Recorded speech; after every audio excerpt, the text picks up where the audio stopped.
दोस्तों स्वागत है आपका स्मार्टो सिस्टम्स की इस वीडियो सीरीज में जिसमें हम सीख रहे हैं वेब डेवलपमेंट के बारे में। और अभी तक हमने जाना कि वर्डप्रेस क्या है और वर्डप्रेस को हम इंस्टॉल कैसे कर सकते हैं। इस कोर्स की सबसे ज़्यादा बड़ी खासियत ये है कि हम इस कोर्स को बिना कोडिंग के कर रहे हैं और हम जानेंगे कि बिना कोडिंग के आप एक वेबसाइट कैसे बना सकते हैं और एक वेब डेवलपर कैसे बन सकते हैं।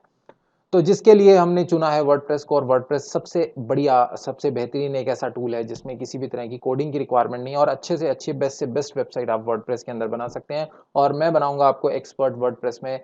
बस जुड़े रहिए इस वीडियो सीरीज में अंत तक। अगर आप इस वीडियो को देख लेते हैं तो आपको किसी भी तरह की कोई प्रॉब्लम नहीं रहने वाली है। वर्डप्रेस में आप पूरी तरह से एक्सपर्ट हो जाएंगे, यकीन मानिए। तो आइए शुरुआत करते हैं। अभी तक हमने वर्डप्रेस को इंस्टॉल किया था और वर्डप्रेस इंस्टॉल करने के बाद अब हमारा अगला टास्क है वर्डप्रेस में लॉगिन करना। तो मैं अपना डोमेन को खोल लेता हूं। मैंने वर्डप्रेस इंस्टॉल किया था amsgraphics.in पर। तो अब बात करते हैं कि डोमेन खुलने के बाद आपको लॉगिन करना है तो कैसे करना है। देखिए, अगर आपने डिफ़ॉल्ट थीम डाला है तो डिफ़ॉल्ट थीम में आपको नीचे मेटा के अंदर लॉगिन के बटन मिल जाते हैं। लेकिन अक्सर जब आप विजेट्स को अपने एडिट कर लेते हैं और बहुत कुछ चेंजेस कर लेते हैं तो लॉगिन के बटन आप हटा देते हैं, बिकॉज आप नहीं चाहते कि पब्लिक देखे कि कहाँ से लॉगिन होना है इस वेबसाइट में।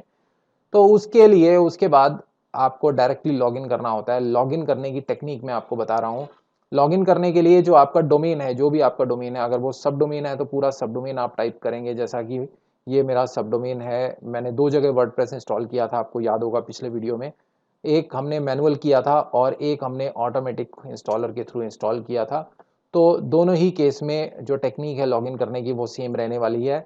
आप अपने डोमेन के बाद लास्ट में स्लैश लगाएंगे। स्लैश लगाने के बाद आप wp-admin लिखेंगे और ऐसा करने पर आपका लॉगिन पेज आ जाएगा। अब जैसे ये सब डोमेन है तो इस सब डोमेन में भी लास्ट में आप स्लैश लगाएंगे और उसके बाद wp-admin लिखेंगे। आप हाइफन एडमिन भी लिख सकते हैं और हाइफन लॉगिन डॉट पीएचपी भी लिख सकते हैं, दोनों ही एक्सेप्टेबल हैं।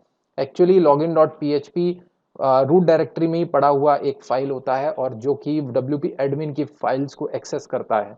तो दोनों ही सेम जगह ही जाना है। तो उसके बाद आइए लॉगिन करते हैं। हम यहाँ पे एंटर प्रेस करेंगे तो लॉगिन पेज पर रिडायरेक्ट हो जाएंगे। और अगर आप ध्यान दें, ये जो आपके बाहरी जो लॉगिन का बटन बना हुआ है इस पर अगर आप क्लिक करते हैं तो वो भी सेम उसी पेज पर ही लेकर जाता है। That is wp-login.php। या जब आप लॉगिन कर लेंगे तो वो ऑटोमेटिकली wp एडमिन को ही एक्सेस करता है, इन शॉर्ट। लेकिन अब जब इस पेज पर आ गए हैं तो अक्सर जब हम फ्रेशर होते हैं, नया स्टार्ट करते हैं, तो हम भूल जाते हैं कि पासवर्ड क्या है और यूजर नेम हमने क्या लगाया था, ईमेल आईडी क्या लगाई थी। अक्सर ये होता है, मेरे मैक्सिमम स्टूडेंट्स के साथ ये सिचुएशन पैदा होती है। तो फ्रेंड्स, अब यहाँ पर हमारे पास तीन सिनेरियो हैं। Number one, when you know the email ID और यूजर नेम। जब आपको पता है कि ईमेल आईडी आपने क्या लगाई थी और या यूजर नेम आपको पता है कि यूजर नेम आपने क्या लगाया था, उस केस में आप क्या कर सकते हैं। उस केस में आप फॉरगेट पासवर्ड में जाकर, लोस्ट योर पासवर्ड में जाकर अपना ईमेल आईडी जो मैंने लगाया था, मुझे जैसे कि याद है कि मैंने info@smartosystems लगाया था, तो वहां जाके गेट न्यू पासवर्ड करेंगे। गेट न्यू पासवर्ड करेंगे तो आपकी ईमेल पर एक मैसेज आ जाएगा। अभी आया नहीं है, आ जाएगा, एक दो मिनट वेट कर लेते हैं। तो एक सिनेरियो ये है कि जब आपको पता है कि आपने ईमेल आईडी और पासवर्ड क्या लगाया था, उस केस में बहुत आसान है। आपको सिंपली फॉरगेट पासवर्ड पे जाना है और आपकी ईमेल आईडी पर एक रीसेट लिंक जनरेट हो जाता है और उसके थ्रू आप अपने पासवर्ड को रीसेट कर सकते हैं। That is very simple.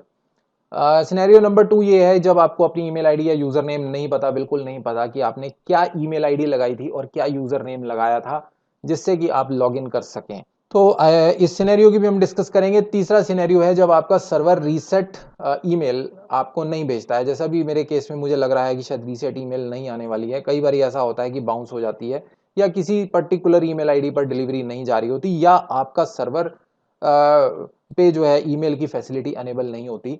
ऐसा भी बहुत सारे केसेस में होता है कि सर्वर पे ईमेल की फैसिलिटी अनेबल ना होने के कारण आपके पास रीसेट ईमेल नहीं जाती है। लेकिन फिर भी हमें एक बार स्पैम चेक कर लेना चाहिए। अक्सर जो रीसेट ईमेल्स हैं वो हमारे स्पैम में चली जाती हैं। लेकिन मेरे केस में अभी तक स्पैम में भी नहीं आई है। लेकिन ठीक है, मेरे इनबॉक्स में आ गई है। थोड़ा टाइम लगता है कई बार, आपको घबराना नहीं है। Sometimes it takes time. आप उस पर जाके क्लिक करेंगे, उस ईमेल को खोलेंगे और जो रीसेट लिंक दिया है उस पर क्लिक करेंगे। रीसेट लिंक खुलने के बाद आपको अपना नया पासवर्ड यहाँ पर डालना है, जो भी आप डालना चाहते हैं। ठीक है, आप यहाँ पर दो व्यू आपको मिलते हैं। आप अगर पब्लिकली देखते हुए उसको डालना चाहते हैं, जैसे मैं कुछ भी टाइप करता हूँ तो यहाँ पे आपको दिख रहा है। और अगर इस विजिबिलिटी को आप डिसेबल कर देंगे तो आपको सिर्फ डॉट्स नजर आएंगी। मैं फिलहाल अपना पासवर्ड डाल रहा हूँ। ठीक है, तो इस तरह से मेरा पासवर्ड रीसेट हो गया है। तो अब मुझे पता है कि किस ईमेल आईडी से मुझे पासवर्ड डालना है और उसके बाद मुझे पासवर्ड क्या डालना है, मुझे दोनों चीज़ें पता हैं। ठीक है, तो केस नंबर 1 हमने सॉल्व कर लिया है।